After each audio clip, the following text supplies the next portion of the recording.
আসসালামু আলাইকুম রহমতুল্লাহি বারাকাতু। আজকে দেখেন একজন ইমাম তারা তাদের পরিবার পরিজন ছেলে সন্তান মা বাবা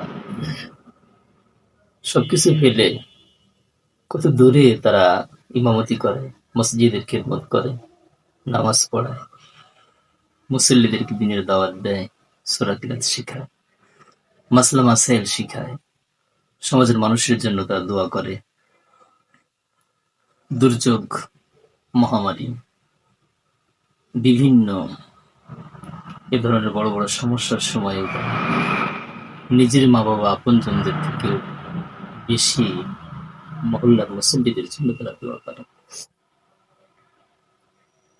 এরপরেও এই ইমামরা দেখেন সমাজ থেকে তেমন কিছু পায় না, নামমাত্র একটা বেতন পায়। তারা সামাজিক অনেক সুবিধা থেকে তারা বঞ্চিত থাকে। তাদের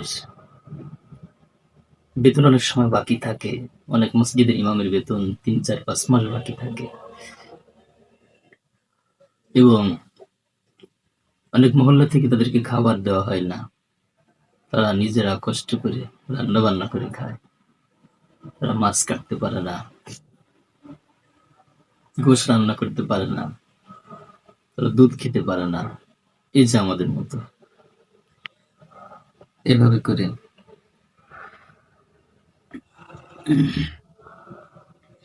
এই যে দেখলেন, এভাবে করে তারা ডাল চাল দিয়ে খিচুড়ি পাকায়, তারা কোন রকম খায়। এভাবেই করে তারা তাদের দিন রাত কাটায়। এরপরেও না, অনেক সময় মুসল্লিদের মন তারা পায় না।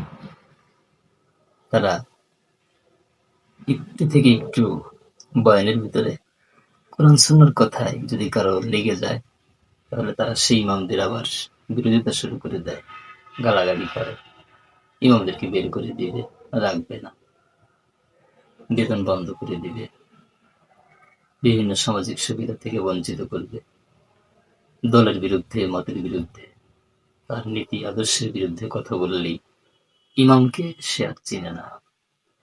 অথচ এই ইমাম কত কষ্ট করে চলে শুধুই মাত্র পরিবারের জন্য, বাচ্চা কাচ্চার জন্য, মা বাবার জন্য, সন্তানদের মুখের দিকে তাকিয়ে কত দূরে তারা এভাবেই ইমামতি করে, খিদমত করে। সামাজিক ভাবে ইমামরা এরাই মসজিদেই এই ইমামরা বড়ই অবহেলিত। আজকে তাদের খোঁজ খবর নেওয়ার মতো মানুষের বড়ই অভাব সমাজে। তাদের কষ্ট যদি কেউ বুঝতো, তাদের ভাষা যদি কেউ বুঝতো, তাদের ব্যথা যদি কেউ বুঝতো, তাহলে সামাজিকভাবে ইমামদের এই হেনস্থার শিকার, এ ধরনের কষ্ট, দুর্ভোগ ইমামদের কপালে থাকতো না। এজন্য আসুন না আমরা ইমামদের প্রতি সদয় হই, তাদেরকে ভালোবাসি। তারাও তো ইচ্ছা করলে আপনার আমার মতো জেনারেল লাইনে পড়াশোনা করে অনেক বড় ডাক্তার, মাস্টার, ইঞ্জিনিয়ার হতে পারত। কিন্তু সে তো দুনিয়াবি এ সকল চাহিদা, এ সকল স্বপ্নকে কোরবানি দিয়ে সে তো এলিম শিখেছে আল্লাহ রাসূলকে রাজি খুশি করার জন্য। তাই তো সে অন্য পথে যেতে পারে না, ইচ্ছা করলেও পারে না। কারণ তার কাছে বড় একটা বাধা আছে, আল্লাহ এবং আল্লাহ রাসূলের সন্তুষ্টি।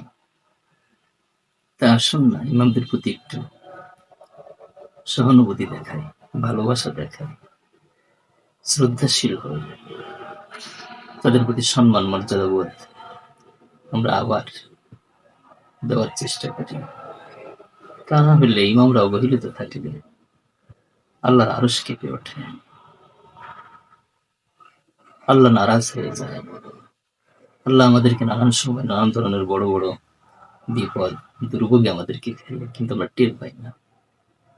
আল্লাহ তুমি ইমামদেরকে ধৈর্য দাও, আর যারা ইমামদের কষ্ট বোঝে না, আল্লাহ তাদেরকে বোঝার মতো হেদায়েত দাও। আবারও দেখা হবে। নতুন কোনো কষ্টের গল্পে। আসসালামু আলাইকুম ওয়া রাহমাতুল্লাহি ওয়া বারাকাতুহু।